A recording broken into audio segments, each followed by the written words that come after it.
Hej, zdravím ťa, tu je Milan Marko a prichádzam opäť s videom po krátkom čase, skoro jeden deň, a teraz ideme na obchodovanie, ako som spravil môj profit dnes na zlate a čo sa vlastne so zlatom deje, prečo vlastne padlo, respektíve vystúpilo až o $1000 zo 4,5. Pozrime si to na grafe, zoberme si dňový graf a vidíš, že tu máš ešte v januári, v polovici januára, tu máš december, január, tu máš ešte cenu $4,500 za uncu, čo je 31,1 gramu.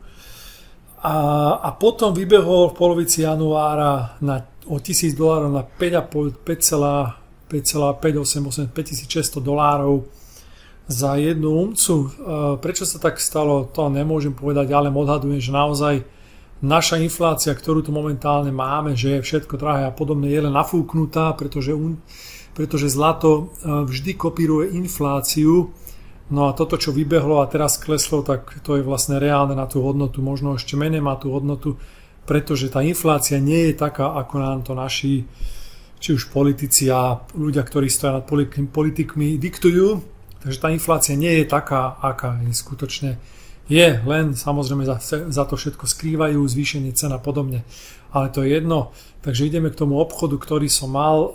Pozrime si na 15 minútový graf, si ho dáme a tam som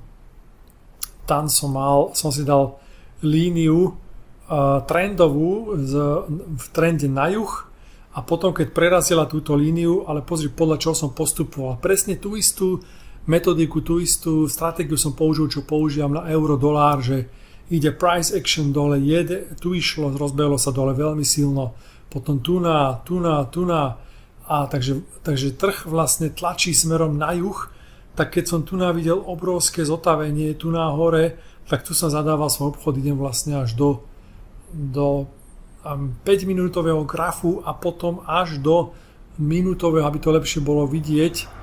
A tu som vidíš, ako som zadával tu na obchod dnes o 3:00 a som sa pomýlil v lotoch, dal som tu 0,05 lotu na týchto skoľko 90 bodov vlastne a to mi spravilo 400 €, čo som mal šťastie, pretože som nechcel dávať taký vysoký risk management a tým pádom vlastne mal som aj risk tých 400 €, no takže našťastie to vypálilo do plusu, ale musím si na to dávať v budúcnosti pozor, samozrejme takéto veci sa bežne stávajú a na tom som vlastne teraz spravil ten profit týchto 800 bodov na zlate. Takže asi toľko, ak máš akúkoľvek otázku, napíš do e-mailu. Tu je Milan.